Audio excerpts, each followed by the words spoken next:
Assalamualaikum warahmatullahi wabarakatuh. Kami dari kelompok 8 akan menjelaskan tentang keterampilan untuk mengembangkan orang lain. Yang terhormat dosen pengampu mata kuliah leadership Dr. Nova Mardiana SEMM. Tujuan pembelajaran. Yang pertama, mengetahui bagaimana cara dalam menetapkan suatu tujuan. Selanjutnya adalah mengidentifikasi cara memberikan umpan balik yang membangun. Yang ketiga adalah memahami cara membangun tim untuk tim kerja. Yang keempat adalah mengetahui bagaimana membangun tim dengan kinerja yang tinggi dengan metode model roket. Yang kelima adalah mengidentifikasi pendelegasian. Dan yang terakhir adalah memahami apa itu pelatihan. Yang pertama adalah menetapkan tujuan. Dalam menetapkan tujuan, ada beberapa komponen yang harus diperhatikan. Yang pertama adalah tujuan harus spesifik dan dapat diamati. Dalam hal ini, tujuan yang umum tidak berfungsi dengan baik karena mereka sering tidak memberikan informasi yang cukup mengenai perilaku tertentu yang harus diubah atau ketika keadaan akhir yang jelas telah dicapai. Lalu ada sasaran harus dicapai tetapi menantang. Jika tujuan hanya perlu dapat dicapai, tidak akan ada yang salah dengan menetapkan tujuan yang begitu mudah, sehingga pencapaiannya sudah pasti. Yang ketiga adalah sasaran membutuhkan komitmen. Untuk membangun penerimaan dan komitmen bawahan terhadap tujuan adalah dengan membuat bawahan berpartisipasi dalam menetapkan tujuan. Dan yang terakhir adalah sasaran membutuhkan umpan balik. Umpan balik dibutuhkan karena dalam faktanya, kinerja akan jauh lebih tinggi ketika tujuan disertai dengan umpan balik daripada ketika baik tujuan atau umpan balik digunakan sendirian. Dalam slide berikutnya ada memberikan umpan balik konstruktif.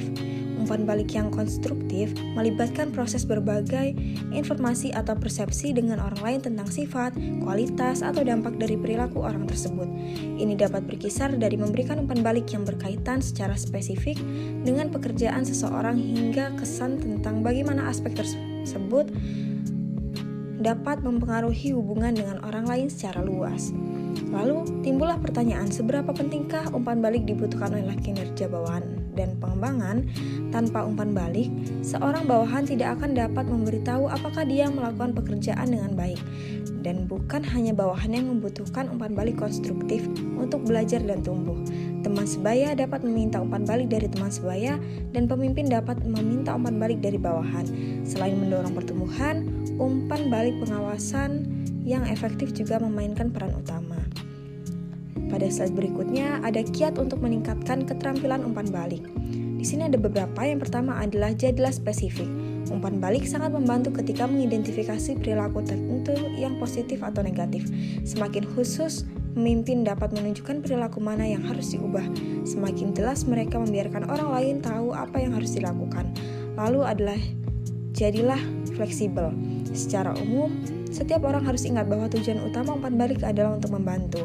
Maka dari itu, penting untuk memperhatikan respon emosional orang lain dalam memberikan umpan balik dan siap menyesuaikan perilaku diri sendiri. Lalu ada tepat waktu. Umpan balik biasanya paling efektif ketika diberikan segera setelah perilaku terjadi. Konteks dan perincian yang relevan dari peristiwa atau perilaku terkini lebih mudah tersedia bagi semua orang yang terlibat. Lalu ada hindari menyalahkan atau malu. Karena tujuan umpan balik adalah untuk memberikan informasi yang berguna kepada orang lain, untuk membantu mereka berkembang, berbicara dengan mereka dengan cara yang hanya dimaksudkan untuk merendahkan atau membuat mereka merasa buruk, tidak membantu. Lalu ada jadikan bermanfaat. Agar bermanfaat, individu harus jelas dan tidak emosional ketika memberikan umpan balik. Dan mereka harus memberikan umpan balik hanya tentang perilaku yang sebenarnya berada di bawah kendali orang lain. Dan yang terakhir adalah bersikap deskriptif. Mengapa sih harus deskriptif? Karena hal itu bertujuan untuk membedakannya dari evaluasi. Ketika seseorang memberikan umpan balik sebagian besar berdasarkan kesimpulan, ia sering menyampaikan evaluasi perilaku juga. Namun, evaluasi seringkali merupakan bagian intrinsik dari tanggung jawab penyedia, dan umpan balik kinerja yang baik mungkin mengharuskan penyampaian informasi evaluatif kepada bawahan. Selanjutnya adalah membangun tim untuk tim kerja. Dalam sebuah perusahaan biasanya terdiri dari berbagai individu dengan berbagai karakter. Karakter yang dimiliki masing-masing individu berbeda, sehingga membutuhkan usaha untuk memadukannya agar dapat menjadi tim yang solid. Salah satu usaha yang bisa dilakukan adalah melalui pelatihan team building. Latihan team building merupakan aktivitas yang dirancang untuk mendorong interaksi dan kolaborasi sekelompok individu agar dapat mencapai tujuan bersama. Melalui metode pelatihan team building, diharapkan dapat memperkuat ikatan antara anggota kelompok. Pada akhirnya, anggota tim semakin menghormati satu sama lain, menghargai perbedaan, berkomunikasi dengan efektif, dan bersedia berbagi tujuan yang sama. Yang selanjutnya yaitu membangun tim berkinerja tinggi, yaitu model roket. Model roket keefektifan tim adalah model tim building yang preskriptif dan diagnostik. Model ini preskriptif dalam hal memberitahu pemimpin langkah yang harus diambil dan kapan mengambilnya saat membangun tim. Model roket didasarkan pada penelitian ekstensif dan pengalaman bersama tim-tim dalam industri layanan kesehatan, pendidikan, retail, manufaktur, jasa, dan sebagainya. Sama seperti pentingnya tahap pendorong untuk membuat roket terbang, tahap misi dan bakat juga penting untuk memulai tim. Saat masalah tim dan bakat telah diatasi, pemimpin perlu bekerja bersama anggota tim untuk memilah norma tim dan komitmen, dan seterusnya.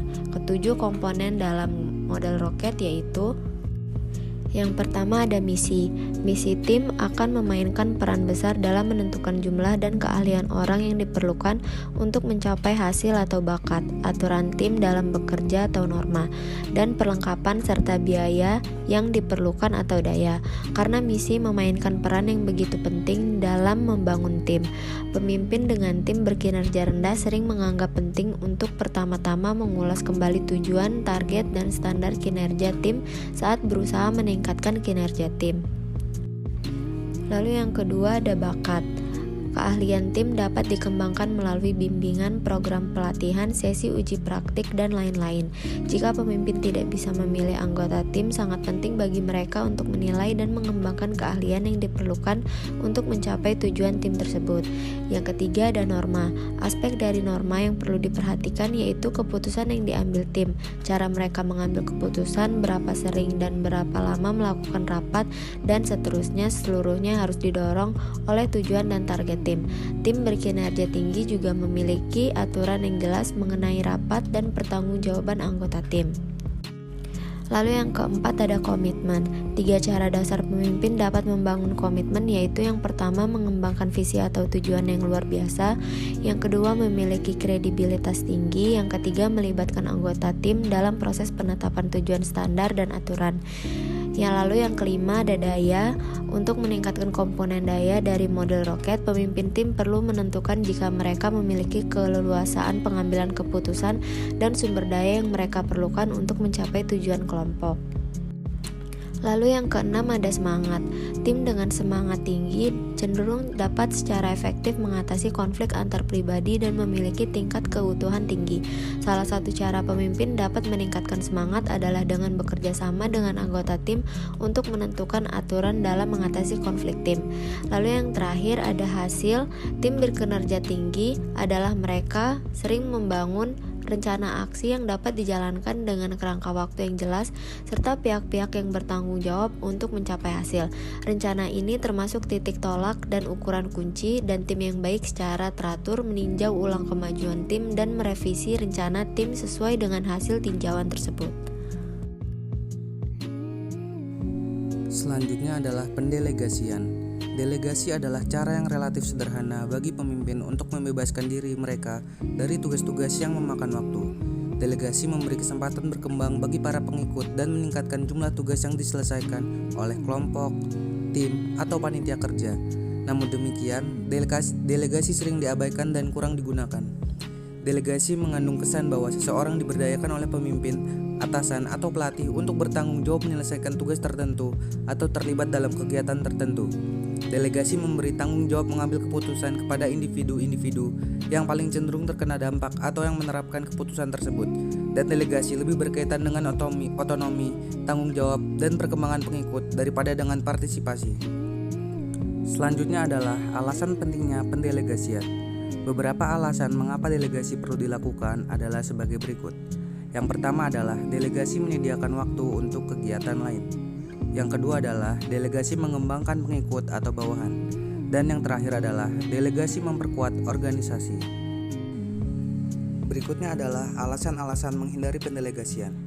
Selain dari alasan mengapa delegasi itu penting, berikut ini juga ada mengapa delegasi itu perlu dihindari.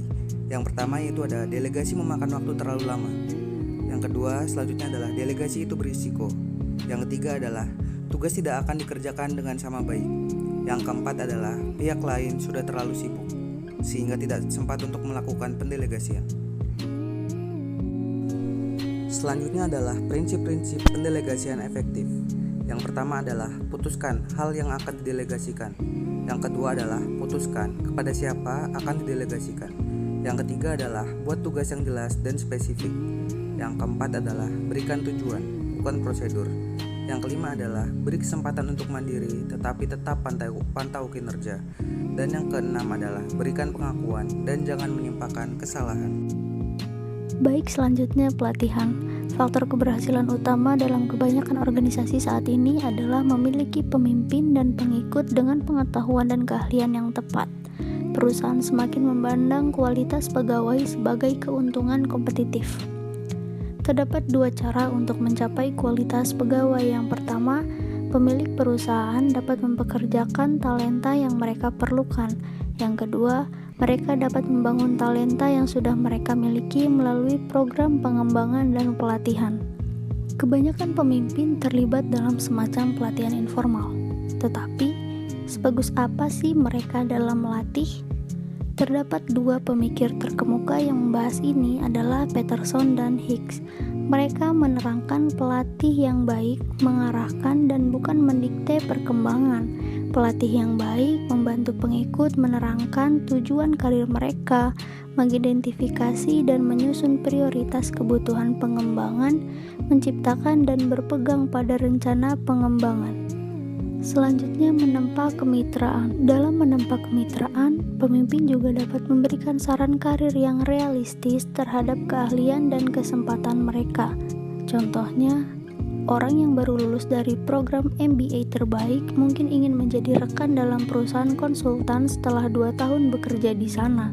Tetapi kebijakan perusahaan mungkin menentukan ia tidak akan menduduki posisi itu sebelum bekerja selama setidaknya 8 tahun. Pelatihnya harus memberitahunya mengenai kebijakan ini, menyusun rencana bersamanya mengenai serangkaian target karir jangka pendek yang akan membantunya mencapai posisi rekan dalam 8 tahun. Selanjutnya, menumbuhkan keahlian, menciptakan rencana pengembangan dan pelatihan. Setelah kebutuhan pengembangan yang dilatih telah diidentifikasi dan disusun prioritasnya, mereka perlu membuat rencana pengembangan untuk mencapai kebutuhan yang ditargetkan. Memberikan peran penting bagi yang dilatih dalam merencanakan pengembangan akan meningkatkan komitmen mereka terhadap rencana tersebut.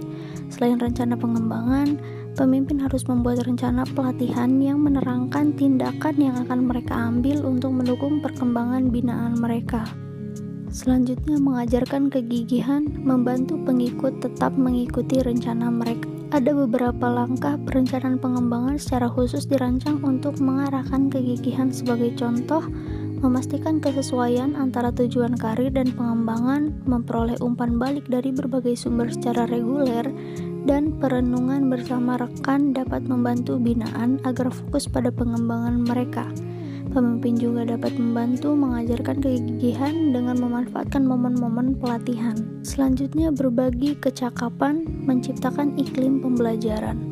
Untuk membangun kualitas pegawai, pemimpin perlu menciptakan iklim pembelajaran sehingga pengembangan pribadi menjadi proses yang terus berlanjut daripada sekedar menjadi kegiatan sekali selesai. Pemimpin dapat menciptakan iklim pembelajaran dengan meninjau perkembangan pengikutnya secara reguler. Salah satunya adalah dengan membuat pemimpin dan pengikut rekan pengembangan. Maka keduanya dapat memberikan umpan balik secara reguler serta dukungan. Dan yang terakhir adalah kesimpulan. Berikut ini adalah kesimpulan dari materi yang telah kami sampaikan. Sekian dan terima kasih.